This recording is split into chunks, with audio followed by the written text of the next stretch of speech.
मंदिरों की रक्षा कौन करेगा? हम करेंगे, हम करेंगे। मंदिरों की रक्षा कौन करेगा? हम करेंगे, हम करेंगे।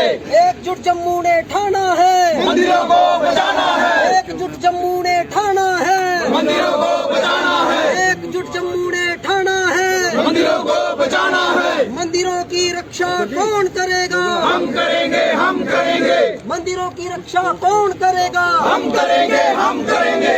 मंदिरों पे हमले बंद करो, बंद करो, बंद करो। मंदिरों पे हमले बंद करो, बंद करो, बंद करो। मंदिरों पे हमले बंद करो, बंद करो, बंद करो। मंदिरों पे हमले बंद करो, बंद करो, बंद करो। मंदिरों की रक्षा कौन करेगा? हम करेंगे, हम करेंगे। मंदिरों की रक्षा कौन करेगा? हम करेंगे, हम करेंगे। एकजुट जम्मू ने ठाना है, मंदिरों को बचाना है। एकजुट जम्मू ने ठाना है। मंदिरों को बचाना है। मंदिरों की रक्षा कौन करेगा? हम करेंगे, हम करेंगे। मंदिरों की रक्षा कौन करेगा? हम करेंगे, हम करेंगे। मंदिरों पे रक्षा कौन करेगा? हम करेंगे, हम करेंगे। मंदिरों पे हमले बंद करो, बंद करो, बंद करो। अंकुर जी क्या कहेंगे, एक बार फिर सिदरा में जो है वो मंदिरों को निशाना बनाया गया, आखिरकार क्या कहेंगे? देखिए, बहुत दुर्भाग्यपूर्ण है कि इस तरीके से जम्मू संभाग में मंदिरों पे हमले किए जा रहे हैं, मूर्तियों को तोड़ा जा रहा है, मूर्तियों को खंडित किया जा रहा है। और ये केवल एक आइसोलेटेड इंसिडेंट नहीं है, इसके पीछे की जो मंशा है, जो विचारधारा है, जो सोच है, वो ये कार्य कुछ लोगों से यहाँ पे करवा रही है। और एकजुट जम्मू के कई वर्षों से इस बात को उठाने के बावजूद भी सरकार के कान पे जूं तक नहीं रेंगी। यहाँ पे इंडोक्ट्रिनेशन का, रेडिकलाइजेशन का इंफ्रास्ट्रक्चर, जिहादी इंफ्रास्ट्रक्चर, हार्डकोर इस्लामिस्ट इंफ्रास्ट्रक्चर जिस तरीके से पनप रहा है, बढ़ रहा है, इस तरीके के इंसिडेंट्स अब यहाँ पे लगातार होंगे। ये कई वर्ष पहले भी हमने सरकार को चेताया, लेकिन सरकार ने कोई इस पे सीरियस कदम नहीं उठाए। जिहादी इंफ्रास्ट्रक्चर को डिसमेंटल करने के लिए कोई कदम नहीं उठाए। अब आज ये सरकार लोगों के प्रेशर में, लोगों के दबाव में किसी एक दो व्यक्ति पे एफआईआर लगा के उसको अरेस्ट कर लेगी और कह लेगी कि देखिए हमने इस कृत्य में एक व्यक्ति को, दो व्यक्ति को पकड़ लिया है। लेकिन इसके पीछे की जो सोच, विचारधारा, इसके पीछे के जो फंडिंग मैकेनिज्म, इसके पीछे के जो इंस्टीट्यूशंस ऑफ रेडिकलाइजेशन, उनको कौन ध्वस्त करेगा? उनको तो आप पनपने दे रहे हैं। आज यहाँ आपकी जंगलात के लैंड्स पे, आपकी रिवर बेड्स पे, आपकी स्टेट लैंड्स पे एक जिहादी पूरा कंक्रीट इंफ्रास्ट्रक्चर बना हुआ है, जहाँ पे बाहर से आके लोग रेडिकल इस्लाम को यहाँ पे प्रीच करके इस तरीके की घटनाएं करवाने के लिए कार्य करवाते हैं। मूर्तियों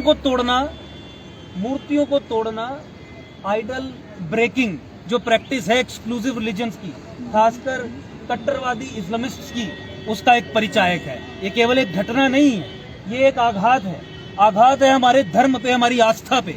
और आज मुझे देख के बहुत अचंभा हो रहा है कि यहाँ की कोई भी पॉलिटिकल पार्टी, चाहे कांग्रेस हो, चाहे भाजपा हो, या उनका पूरा परिवार हो, किसी को शर्म नहीं आ रही है, किसी के अंदर से आवाज नहीं उठ रही है कि आज हमारे जम्मू पे, हमारी आस्था पे, हमारे स्वाभिमान पे, हमारे सम्मान पे, हमारे देवी देवताओं पे आघात हो रहा है और आप आगे इस बात का विरोध करें। यहाँ की एडमिनिस्ट्रेशन जिस तरीके से इस्लामिक अपीजमेंट करने में लगी हुई है, जिस तरीके से राष्ट्रीय सुरक्षा को यहाँ पे पंगु बनाने में लगी हुई है, जिस तरीके से यहाँ का स्टेट अपरेटस इस तरीके के घिनौने कृत्यों को ब्रशिंग अंडर द कारपेट, पर्दा डालना, ऊपर कवर करना, लोग ज्यादा इसके बारे में बात ना करें, बोले ना, वैसा करने का काम कर रही है। मुझे लगता है कि परिस्थिति बहुत गंभीर हो रही है। Already Jammu province as a whole is going the same way जिस तरीके से 1990 के दशक में कश्मीर गया था। आज कश्मीर की मस्जिदों में वो नारे लग रहे हैं जो 1990s में लगते थे। उसकी रेप्लिकेशन, उसकी मैनिफेस्टेशन आज आपको जम्मू सिटी तक क्षेत्रों में दिखने को मिल रही है। ये कैसे हो सकता है कि हमारे पूरे जम्मू संभाग के कुल देवता की मूर्तियों को तोड़ने का साहस कोई व्यक्ति कर सके? क्या केवल वो एक व्यक्ति है जिसने ये साहस किया है, या उसके पीछे पूरा इंफ्रास्ट्रक्चर है? आप देखते नहीं है कि बठिंडी, सिदड़ा, रंगूड़ा, कल ही मैं एक हाईकोर्ट में एक केस प्लीड कर रहा था जहां पे 4,500 कनाल, ये बठिंडी, सिदड़ा, रंगूड़ा, जेडीए ने आज से 20-22 वर्ष पहले यहाँ के लोगों से अधिग्रहित की थी, एक्वायर की थी। और आरटीआई में जब जवाब मांगा, मैं कागजात देख रहा था कोर्ट में बैठे हुए, और उसमें जेडी और यहाँ का तंत्र ये कहता है कि 4,500 कनाल जमीन पे जो हमने जम्मू संभाग के लोगों के लिए घर बनाने के लिए अधिकृत की थी, एक्वायर की थी, उस पे कश्मीर से आए हुए लोगों का कब्जा हो गया है। कब्जे का एक्सटेंट जो है वो हम आपको नहीं बता सकते। कारण ये है कि जब भी जेडीए पुलिस के अधिकारी वहां पे जाते हैं तो उन्हें जूते खा के वहां से वापस आना पड़ता है, उनके ऊपर अटैक्स होते हैं। ये लिखी हुई बात कि रेवेन्यू स्टाफ के ऊपर हमले किए जाते हैं, इसलिए हम नहीं बता सकते कि 4,500 कनाल में से कितनी जमीन पे इलीगल कब्जा है। तो ये परिस्थिति ऐसी बन रही है जो एक टिकिंग टाइम बॉम्ब की तरह काम कर रही है। और साथ ही में रोहिंग्याज और बांग्लादेशी इस तरीके के सेंसिटिव एरियाज में सरकार के द्वारा स्वयं बसाने का काम किया जाता है। प्रेशर बनता है तो ये हीरानगर में 10, 20, 50 लोगों को पकड़ कर रख देते हैं और मीडिया में झंडा पीटते हैं, अपना ढोल पीटते हैं कि देखिए कितना बड़ा हमने कार्य कर दिया। मैं फिर से ये कह रहा हूँ, ये सिदड़ा में जो हुआ है, ये जो मंदिरों पे ये जो मूर्तियों को तोड़ने का काम हुआ है, हमला हुआ है, ये एक जेनोसाइडल एक्ट है। ये एक एक्सट्रीम फंडामेंटलिस्ट इस्लामिस्ट की एक सुनियोजित एक प्लानिंग के तहत किया गया कार्य है। ये एक ऑर्गेनाइज्ड अटेम्प्ट है। जम्मू कश्मीर की पुलिस, यहाँ के डीजीपी और जम्मू के एसएसपी लोगों को ये बताने का प्रयास ना करें कि एक क्राइम हो गया है, उसमें एक एफआईआर लग गई है, 2 व्यक्तियों को पकड़ लिया गया है।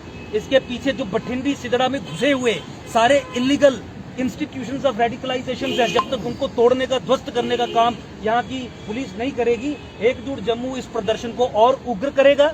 ये हमारे सर्वाइवल और एग्जिस्टेंस की लड़ाई है।